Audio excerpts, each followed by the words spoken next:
Hey folks, it's Rob Flux here with another Sunday session, and tonight is open mic night. That's where you guys get to ask me questions by submitting your questions to the link below. So propdev.info/open-mic. And if you do that, that gives me a little bit of time to research and put a little bit of homework into answering your questions, which I'm going to do. And I have a bucket load because we didn't have an open mic night last month. And so we typically do these on the first Saturday of every month. But all sorts of things going on in my world last month, and so that didn't quite occur, but here we are yet again. Now, first question. Now, we've got a lot of these questions, so I'm hoping I can get through them in the hour. First question comes from Bridget. Bridget asks, what are your thoughts about using pre-construction modular homes to speed up the building process, i.e. approximately 12 weeks? The ones that I've Googled do full turnkey, or alternatively, the owner would need to get electrics, plumbing, etc. connected at their own costs. They can build your multi-residential property off the factory whilst the operational works application is being completed, and can do this in many phases. Very good. Okay, Bridget, so that's the question. Now, modular construction, there's a whole bunch that goes into this, and it's a little bit of a can of worms, but a really good can of worms to actually open up. The key with modular construction, the key to this is you must design for modular construction up front. If you design for modular construction, then it makes the assembly process very, very easy. If, however, you don't design to modular construction standards and you try to take an existing development approval that just went through normal everyday construction techniques, it may not necessarily apply. Now, the thing with modular is that very, very efficient and effective at building fast whilst on site. That's because they're prefabbing in a factory where things are able to be installed in a nice, clean environment. Weather is not impacted. They're inside a shed typically, so they're out of the weather. I've seen them standing on a roof, which is that high off the ground, and installing all the roof trusses and the corrugated iron and all sorts of things like that. And so no need for scaffolding, none of that, because it's all assembled at ground level and then put on the back of the truck and taken on site. So a lot of that pre-work is done in advance, meaning that when you're on site, means that your holding costs are shrunk, because all they have to do, a little bit like Lego, is just kind of click it together and then off you go. But as I said, must have been designed with that in the first place. Now, there's a little bit of a misnomer with modular construction that people think that it is cheaper to actually construct. Typically, it's not. Typically, they're very similar construction costs, sometimes even slightly higher, because there are slightly different design techniques. And clearly, we have to worry about the cost of the freight to get it there, plus a crane sometimes to actually install them. But what it does save is holding costs. So your holding costs come down, down, down, down, because they're able to assemble them very, very quickly. Now, some pre-construction techniques will allow you to do dwellings in as little as a week. Others are as much as 3 months, as you have suggested in your question. But what do I think of it? It's a fantastic idea if you are designed for that all the way up front. Now, the other element to think about for modular construction is if you are doing many, many cookie cutter designs, and they're the same design over and over and over, it makes the prefab process very simple, because they can actually do the same thing over and over and over again. And then you get economies of scale, right? So if you're doing a 30-pack of townhouses, for example, and the majority of those are the same, then that is a perfect scenario for actually doing that. But if you're doing just a duplex or a single home or something along those lines, there's no economies of scale that start to kick in. And so for the smaller numbers, it can actually be a little bit more expensive to actually set up, but very, very worthwhile. So hoping that helps, Bridget. You did have a second part to the question, which was, does BCC allow this, Brisbane City Council, for those who aren't aware of an acronym? It's got nothing to do with Brisbane City Council with regards to modular. It's got everything to do with the National Construction Code. And so long as the fabricator complies with the National Construction Code and your development approval has actually been approved by, the relevant council, then there should be no reason at all why you cannot go ahead with that. Anyway, Bridget, hope that helps. Next question comes from Rowan. Rowan says, hi, Rob. Hope you're well. Yes, I am. Thank you, Rowan. What are your predictions on when we are likely to see interest rates go up? Oh, Rowan. Okay, let me just rub my crystal ball, because this is the billion-dollar question that everybody is looking for. I did do a huge, I guess, thing on this about a month ago. I ran a one-day event called Developer Launchpad, and then I followed that up with a cut-down version of that, where I actually took a small snippet of that out and I put it, I guess, out to the market with what I call over the horizon, where I'm trying to predict where the market is actually going over the next 6 to 12 months or so. And in that, you would have noticed that one of the things that I said is the only thing that's stopping us from taking off right this very moment is interest rates. Now, interest rates have been on hold for 3 months in a row.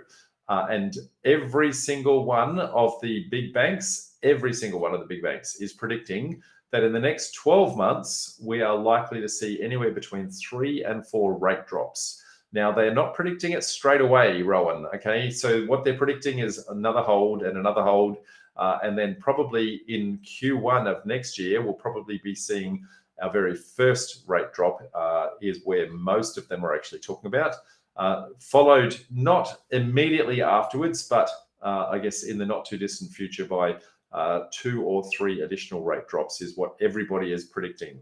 At that point, because we've had such rental demand go up, that when the interest rates themselves go down, I can't see the rent going down for any reason, because once it's gone up, why would landlords drop it?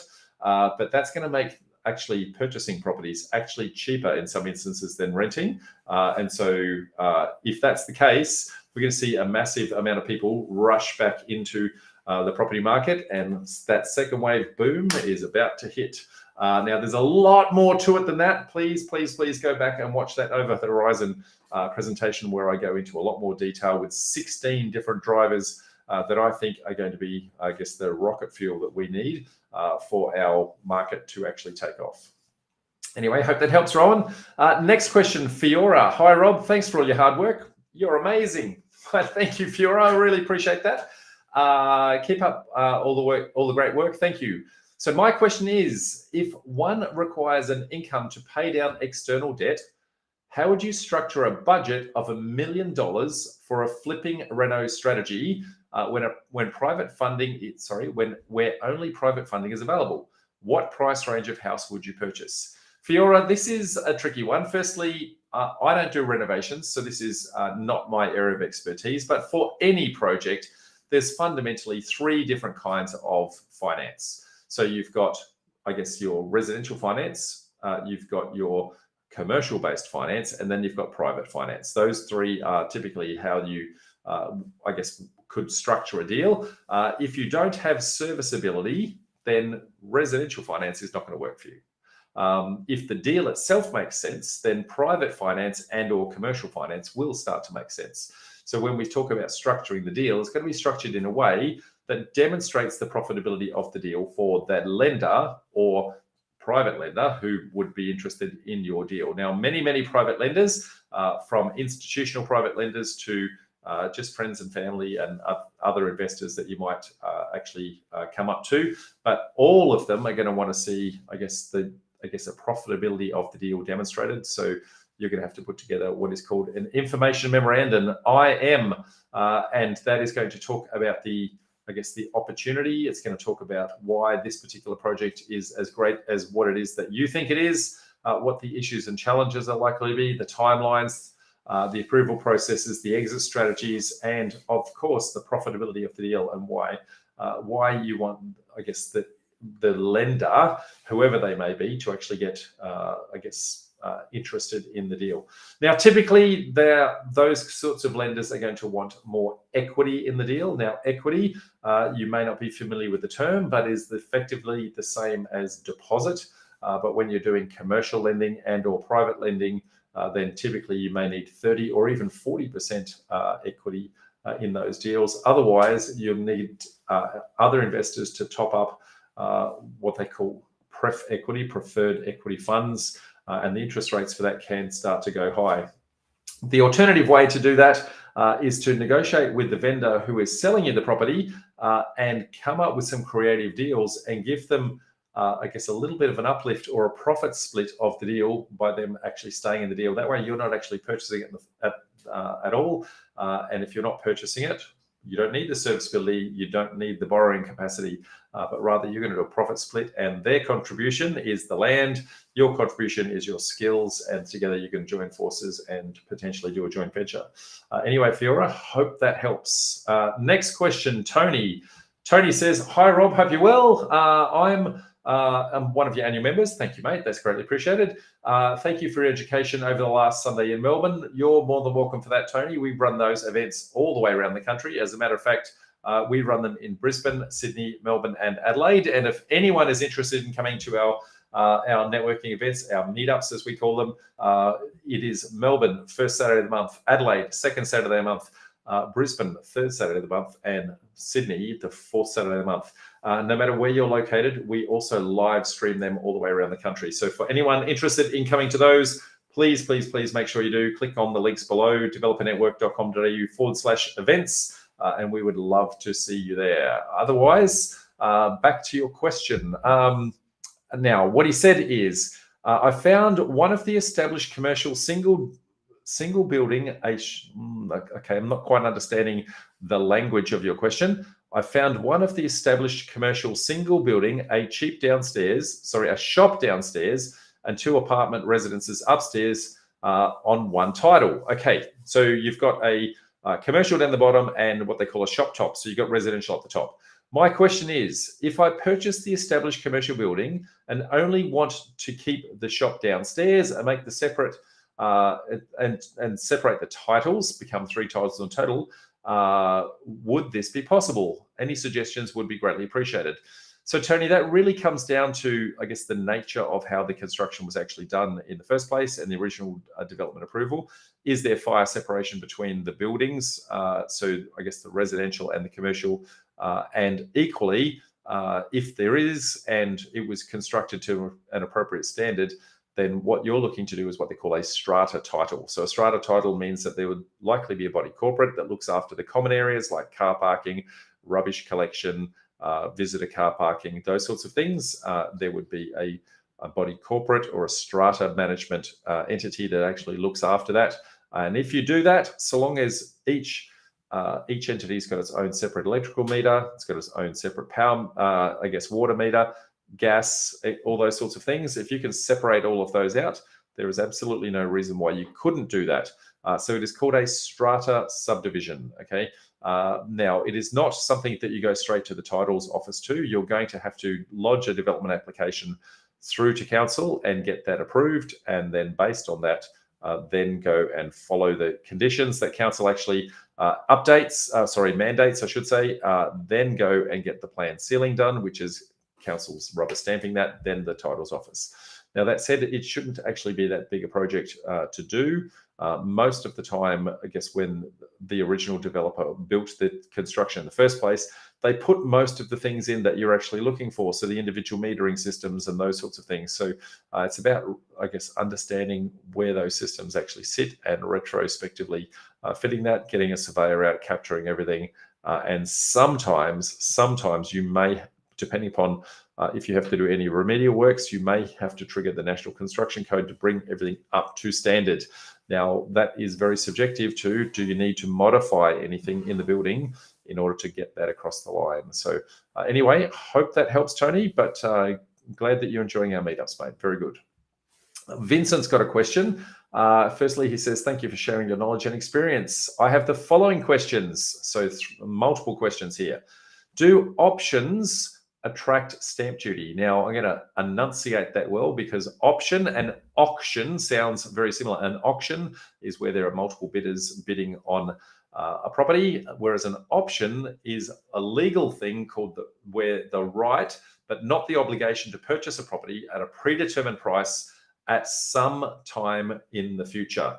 Okay, now what that does, it allows you to control the property for a period of time to allow you to, I guess, put development applications on and potentially find ultimate buyers, assess where the market's going, do all sorts of things to the property while you control the property, with the ability that should things not go to plan, you have the ability to wash your hands and walk away, and limit your risk to the small amount of money that you may have invested into your due diligence and or your development application process. Okay, now that's what an option is, firstly. Now, back to his question, do options attract stamp duty? That's a pretty tricky question because the rules and interpretation for this are very different all the way around the country. And I'm going to firstly say you need to actually speak to, I guess, your solicitor. This is educational in nature, and it is by no means any advice at all in the process, because the legislation in each state varies significantly. But as a generalization, the actual act of creating an option itself shouldn't trigger stamp duty. Okay, so just the creation of the option shouldn't trigger it. What might trigger it is when you add value to the property. So if you go and put a development approval to the property and then flick that onto someone else, then you would be liable for stamp duty up to a certain point, and the person that you flick it onto would be liable for the stamp duty for the uplift in value that you've actually created in some states. Now, in other states, that is not the case, so it is completely separate. Now, I'm not going to go naming states for fear of me making a small mistake. I'm pretty sure I know what they are, but that is up to you to actually determine by speaking to your lawyer, and that way I can absolve myself to say I didn't tell you that was the case in that particular location, but I'm 99% sure I know where all those situations actually occur. Now, that was part A to the question. Now, part B, where can someone on-sell an option fee? Okay, so there are many places that you can on-sell an option. So an option is the ability to, I guess, while you're controlling the property, you have the ability to flick it onto someone, so you can assign it to someone else. And there's typically what they call an assignment fee if you do that. Now, there are lots of places that you could do that. Firstly, you could come to one of our meetups and you're going to find plenty of developers there that are looking for projects, and you might have the perfect one for doing that. Secondly, Development Sites Australia, which is this link here, Development Sites Australia. So we have a licensed real estate agent. We work as a buyer's agent, and we've got, I guess, 21,000 people that are looking for deals, Vincent. So if you've got a cracking deal, then chances are we've got someone who is interested in actually grabbing that off your hands. So we can broker that deal and then find the correct buyer and then actually come back to you. Otherwise, there's a multitude of Facebook communities that are actually sitting out there that can help you to actually, I guess, find someone like that. Be very careful, I guess, that if it's an actual option contract, that it doesn't trigger that double stamp duty event, depending upon the state that you're in. And be very careful also that you might be in one state and the person who buys it might be in another state. What happens there? Talk to your lawyer. Okay. Next part of the question. What would you say are the advantages and disadvantages of using an options to pass on to others as a strategy when starting? So firstly, it is not a development strategy. I want to be very, very clear with this. A lot of people get very confused with this. A development strategy are the rules that the development actually comes under. Is it a subdivision? Is it a townhouse? Is it an apartment complex?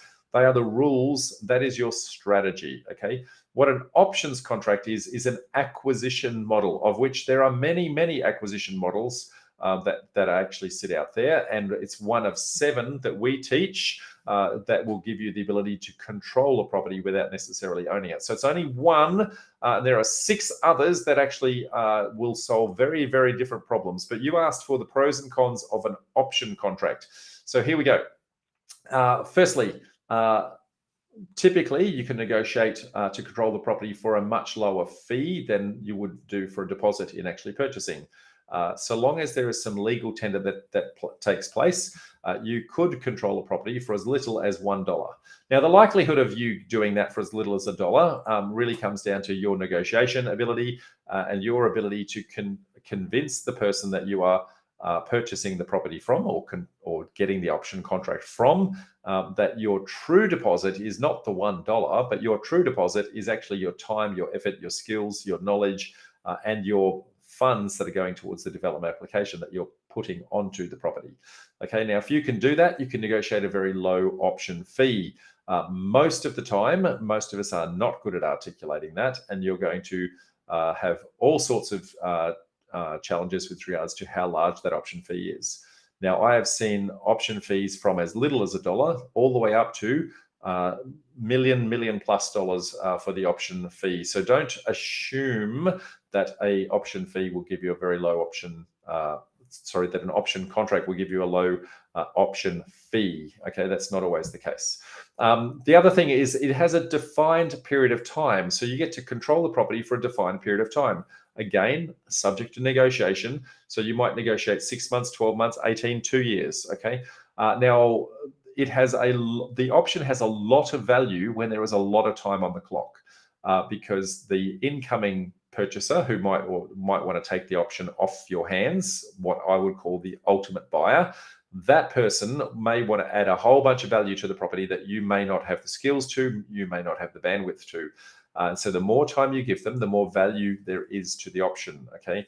Now that is assuming that there is actually profit in the deal. So there's a lot of people don't really understand that you need to leave money on the table for the next guy. And if you don't leave money on the table for the next guy, quite often we pay way too much for our option and set unrealistic expectations with the vendor. And we actually kill the deal because we've been told by many, many other educators out there that, hey, we can pay over market price and we'll always get the deal and it'll get across the line.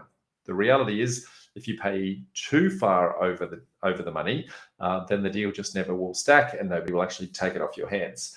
Now, as you get closer and closer and closer to that option expiring, then you start to have all sorts of challenges with regards to the value of it disappearing and the likelihood that the incoming purchaser will just allow it to expire. Okay, now if they allow it to expire, that means that they can go in and grab it without you being involved at all. Why would they pay an assignment fee unnecessarily when the option's about to expire and there's no value left on it?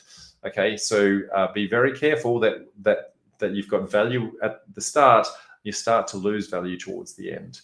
The other thing with an option, if your intention is to flick it, then an option is fantastic, okay, because it allows you to control it for very minimal cost. If your intention is to actually construct it, then an option contract starts to run out of puff about halfway through the deal, right? So you get your development approval and you go to do the construction side of things and you go, hey, I'd like to actually come in and do the construct. And the vendor will very typically say, you can't come in because the option says you have the right, but not the obligation to purchase. So if you've the right, but not the obligation to purchase, why would they let you knock down their property? Why would they let you dig up their backyard when you may not actually settle ever?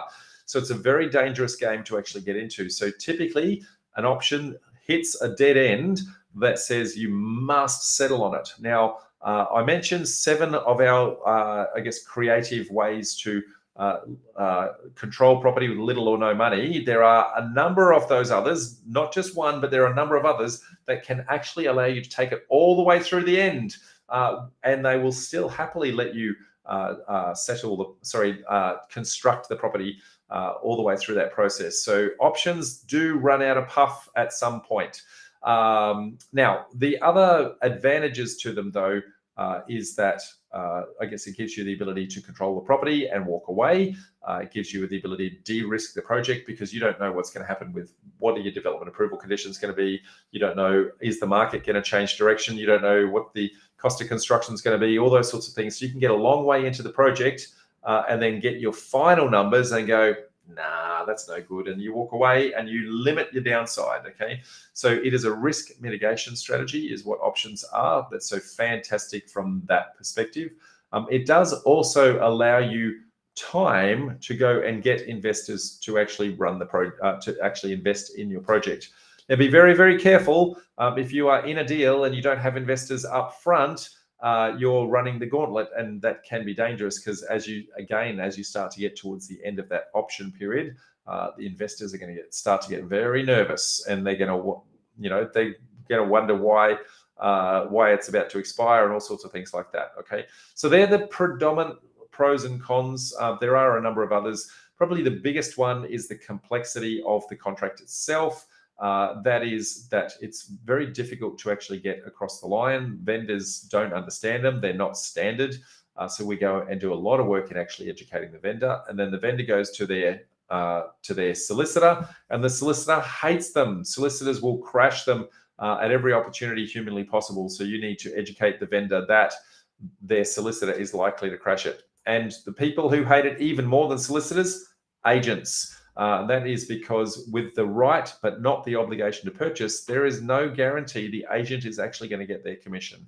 And so the option contracts, if an agent is involved, is very rarely actually going to get across the line. Anyway, Vincent, you do have a number of other questions there, but given that was quite a lengthy explanation, I'm going to leave it at that because we've got a lot more questions coming in. So next one is from Karen. In one of your videos, you talked about a strata title instead of a subdivision of a block of 2 in Victoria because of our restrictive planning system. Can you please explain how to do this and why? Karen, let me go into that in a little bit more detail because your question isn't quite the actual problem. So let me backtrack a little. In almost every state around the country, there are very, very clear rules on how to do a subdivision and very clear rules on how to do a townhouse project, okay? So there are things like minimum lot sizes and minimum frontages and setbacks and all sorts of things like that. Victoria is a little bit different in that for Victoria, it's a very subjective system. So rather than, hey, there's a minimum lot size, you get an opportunity to present a solution to council, and if in their opinion you've done a good solution, then they're going to be I guess quite supportive of it. If in their opinion you have not done a good solution, they are not going to be supportive. So it's very subjective, okay? And so but because of that, it's what they call a performance-based planning scheme, which means that if you do a good design, it's going to get across the line. But that means that the effort in order to do a subdivision and the effort in order to do a townhouse are very, very similar, okay? So in Victoria, again, you need to actually do a floor plan and a house design for the house that's going to go on the subdivision, the same way that you need to do a floor plan and house design for the townhouse that you're going to put in your townhouse project. So if you're going to do the same amount of work and the same amount of effort and the same amount of prescriptive application process, there's not a lot of difference in the process. Now, there are some slight differences in the rules, and the slight differences in the rules actually mean that you actually get more density from a townhouse perspective than you do from a subdivision perspective in most instances. And in most instances, all zones will allow everything. So you could do a subdivision or a townhouse on pretty much any of your zones, NRZs, GRZs, etc. The difference is the density that's actually going to occur. So if you get it's basically the same process, basically the same effort, basically the same costs, and you get more density, most people tend to go for townhouses, okay? Now, what they want to do is they want to create a house-like product, but they go down the townhouse rules system, which allows them to get, I guess, less garden space and a couple of other little relaxations like that, and get the properties closer together so you can have shared boundary walls, those sorts of things. And so because of that, you may sometimes get an extra dwelling on the site. And if you can't get an extra dwelling on site, you may just be able to get a larger dwelling with the dwellings you actually do have. So that means that for those reasons, there's a lot more people in Victoria that tend to do townhouses than subdivisions. Anyway, hope that helps, Karen. Now, Brooke's got a question. I've been to a number of meetups and the phrase due diligence gets used a lot. As a newbie property developer, what does due diligence entail? That is a fantastic question, Brooke, and I'm glad that you've actually asked because it's one word that gets thrown around a lot, but not a lot actually goes into the explanation of it. Now, it's a catch-all clause that goes into the contract, if you can negotiate, that is, that allows you to do all of the research that you need to identify all the issues and all the challenges and all the problems about anything at all. Okay, so it means that you get to check on your finance. It means you get to see what your town planning rules are. It gets to see that you to see if you can get your construction level finance. It gets to see whether or not you're going to get very onerous conditions from your development approval. Gets you to check on things like what's the cost of construction going to be. So you can do pretty much as you can done inside the timeline that they actually give you. So is there a bus stop at the front of the house? Is there fire hydrant nearby? Is there a street tree on there? So we're looking for every issue, every challenge, every problem, everything to do with that deal to make sure that we can actually determine exactly what it's going to cost to get that deal across the line, and if council's actually going to be supportive. So due diligence is the collective phrase to do, I'm going to do all my homework and speak to all my consultants to make sure that my assumption when I signed the contract is actually valid, and that the numbers that I predicted are actually going to become true and correct. Okay, so due diligence allows you to do that. Now, the challenge with due diligence is that a lot of people get overly cautious with it, and they ask for a very, very long extended due diligence period, which scares vendors in selling properties, especially if they're dealing with a real estate agent, because that means that for a period of time, the contract is a conditional contract. That is, it's not unconditional. So whilst it's a conditional contract, there's no guarantee that the sale will actually go through. So the vendors don't like those sorts of clauses. Now, it is relatively simple to get a due diligence clause across the line if you are able to do all of that homework in the same timeline that you can get your finance approval. So if it's going to take you 14 or 21 days to get your finance, and the contract is still conditional on finance, there's no reason why it would still not be conditional under due diligence for the exact same reason. So typically, if you align the finance timeline and the due diligence timeline together, most vendors will be supportive. Okay. Now, whether you need that amount of time, whether you need more, whether you need less, don't be greedy. Don't ask for more due diligence time than you actually need. I've seen many, many deals crashed because you only need a week in some instances for a very simple deal, and they go and ask for 90 days due diligence, which just is crazy, right? And all the other savvy developers are going in there with 7 days and they're getting it across the line, and it means that everything, you make your deal and your offer way more complex. Anyway, hope that one helps you, Brooke. Next one, James. What are some project management software recommendations? I think what you mean are what are some project management software recommendations? James, it really comes down to the complexity of the project that you're actually trying to do. Okay, you can do very, very simple project management using Excel. It is called a Gantt chart, G-A-N-T-T, Gantt chart. And you can get Excel to actually do that. Basically, you need to identify every task that actually needs to be done inside your project, and you need to understand all those tasks and how they will have prerequisite tasks. So, for example, I can't construct until I've got my building approval, and I can't get my building approval till I've got my development approval, and I can't get my development approval till I've lodged with council, and I can't lodge with council till I've engaged with my town planner, civil engineer, architect. Okay, so when you map all of that out, you can see that there are dependencies in many, many things along the way. Equally, there are many other tasks that don't have dependencies. So, for example, you might be able to rough in the electrical at the same time as you rough in the plumbing. Okay, so they are not dependent on each other. They're going to happen at the same time, but they are both dependent on the fact that the frame went in, and the frame is dependent on the fact that the slab went in. So there are elements where you're going to say, I can't do anything until I get to a certain stage, and then you can run many things in parallel. So you're going to break that down into what is called a work breakdown structure and find what is called the critical path. Now, you can do that in Excel. You can do that in Microsoft Project. You can do that in Asana. You can do that in Monday.com. You can do that in many, many pieces of software. I guess the bigger the projects, the more you can want to go to a more professional package. Okay, so but if you're doing smaller projects, then in most instances you can actually do that relatively cheaply. There's even some free software called Gantt.org. So GANTT.org for organization, and that's some free software that is just as effective as anything else. So no need to actually overcomplicate it unnecessarily. Next question. Hope I can pronounce this name right. Manoj. Manoj says, we're doing a duplex project in Sydney. We're stuck in the middle of a construction and safe work cover issued a fine in order to stop the work due to power lines too close to the building scaffolding. We worked with Ausgrid Power Company to get this issue resolved, but we've already lost 6 months. Ouch, mate, that hurts.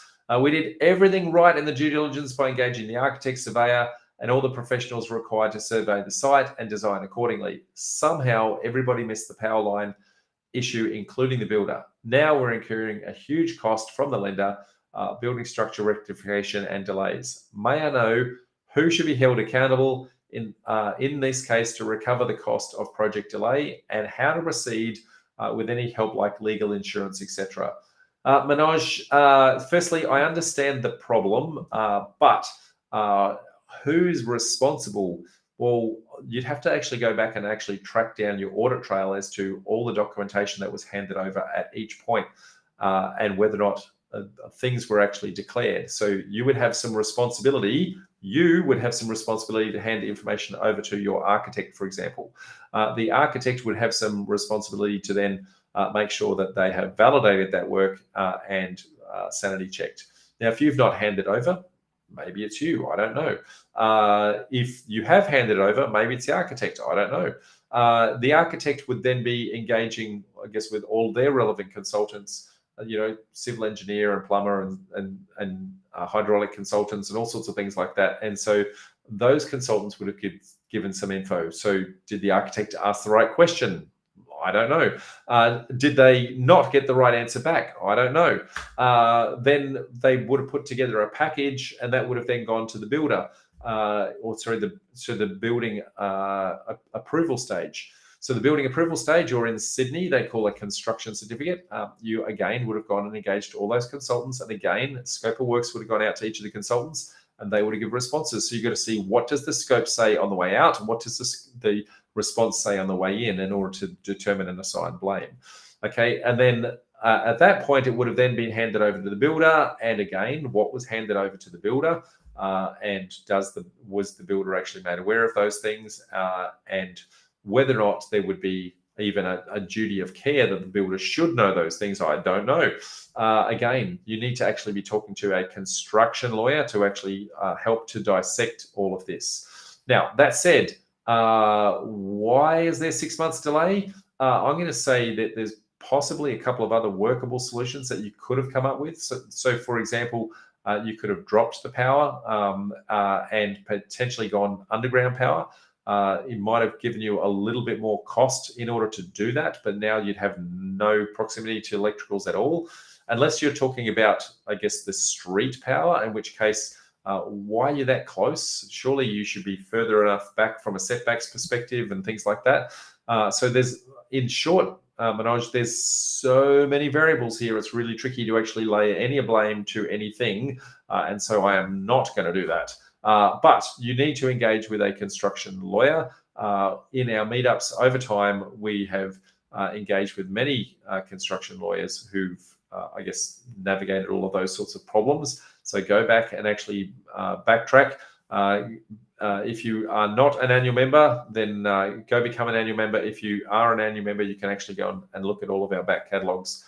We've had construction lawyers in Brisbane and also in Sydney multiple times. And we've got one coming up in the not too distant future in Adelaide. So, in Melbourne, I should say. So lots of people that are very skilled and capable of actually trying to work that out for you. Hope that helps just in some of the insights.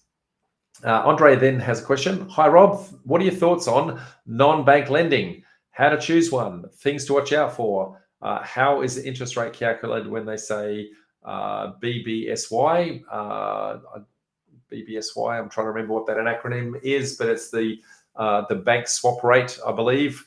I'm not aware of any non-bank lenders using that methodology. They typically get their funds from, I guess, resources other than, I guess, the RBA. So they tend to pay a different cost for those. So that tends to not be the rate that I see thrown out there. But back to your questions, non-bank lending. there are lots of specialty lenders out there. Okay, so there are that specialize in construction lending. Okay, so I'm going to loosely just call them commercial and or construction lenders. Okay, so they specialize in the ability to assess the profitability of the deal and not care about the serviceability of you, the individual, but rather does the deal itself make sense. Okay, now non-bank lending could also mean so there's institutional funds, there's crowd invested funds, there's I guess high net worth individuals, or what they call family offices. There's also you, I guess, sourcing your own investors, all of which come under the non-bank lending criteria.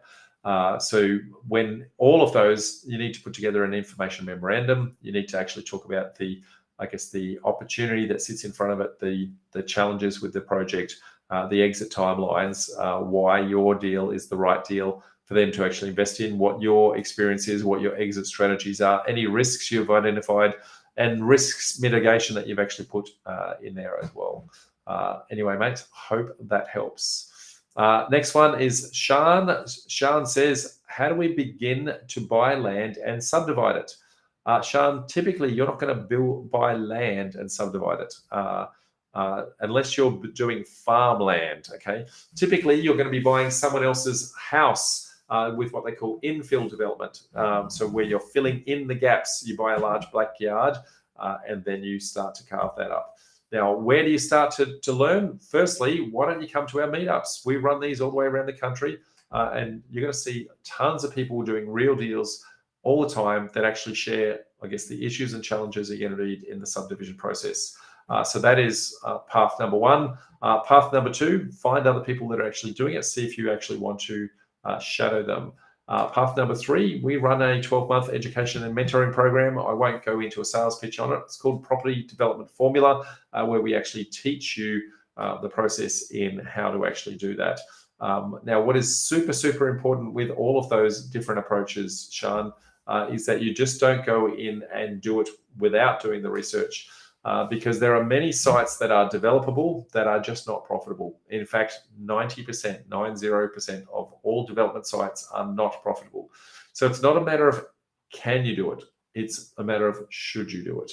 And being able to determine whether or not a deal actually makes sense is going to be the key for you to actually determine to actually lock that in. Finding the deal itself is the actual hardest part of the process. There's a lot that you need to do to actually get yourself skilled enough to actually learn that process. Anyway, come to a meetup. That's probably the best way to actually start that. Next question, Nikki. Nikki says, can you let us know how to interpret the demographics, i.e. do we want to develop where there are lots of development applications? Should we develop property with more bedrooms than the average? Develop where there is more housing demand, or what else to look for? So, Nikki, great question. Now, when we talk about demographics, we're talking about who are the people actually living in the area that you're intending to do the project on. Now, lots of different sources of demographics in the first place. So Australian Bureau of Statistics is probably the most common source to actually go. You're going to get those in raw numbers, okay? So if you're really good at Excel spreadsheets and actually converting those into graphs and things like that, then it's a great way to actually get the raw reg. But there's lots of people that then go and what they call enrich the data. They add value to it. So places like microburbs, places like suburb trends, places like national property data. Now, national property data is clearly the one that I'm going to recommend. National property data does your sales research side of things, but it also has inbuilt a whole bunch of demographics side of things. Now, what the demographics is going to tell you is how old are the people living there? Predominantly, are they largely young children? Are they largely middle-aged children? Are they largely, teenagers, adolescents, young upwardly mobiles? Are they, middle-aged, older generation, aging in place, or just about to go into a retirement home, or maybe they're going to kick the bucket? So you're going to start to see how many people you've got in each of those age categories and go, well, based on the predominant number of people in the area, I need to now determine what is the right product for those people. So if it's a young family, with young kids, then that's going to tell you that one kind of product is something with a backyard. If it's an older generation and they're wanting to, what they call empty nesters, they're typically going to want to downsize and they want to have something with this low maintenance and they can actually travel all the way around the country or all the way around the world, just lock up the front door, go away, come back, and everything's exactly as they left it, right? So there's lots of different things that go into those elements. There's also understanding ethnicity of an area. So there are certain ethnicities where there are multi-generations living in the same household, so that more bedrooms would be more appropriate in those instances. There's also other ethnicities where that does not occur, so you wouldn't need all the extra space, so you don't need to worry about that too much. You might also have an understanding where some ethnicities want, their feng shui type designs and things like that, so you actually, where is the energy in the household going and that sort of stuff. So that might change the kind of product that you create. It also, is it mainly owner-occupier? Is it mainly investor stock? So if it's owner-occupier, you want to probably make it a little bit more lavish in in the fixtures and fittings, things like that. If it's more investor stock, then you probably care more about making it robust and indestructible so tenants can't actually break it.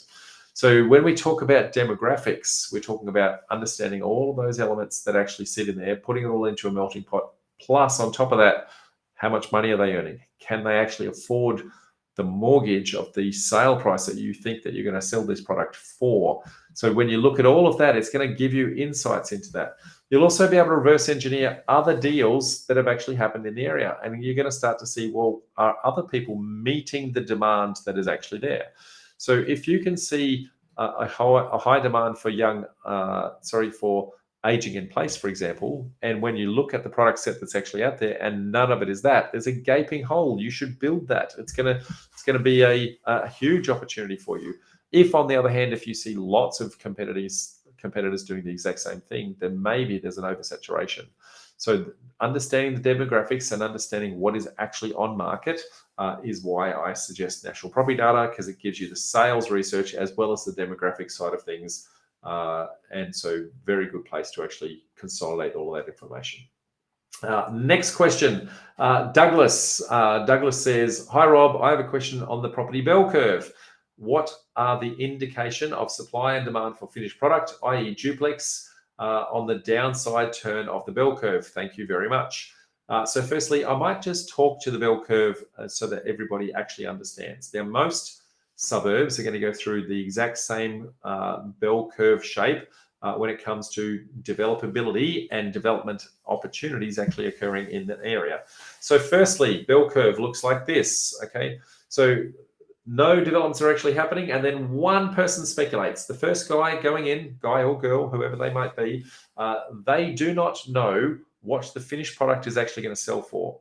They have some gut feelings on what the sale price might be, and they've got some gut feelings because they've looked at their demographics, Nikki.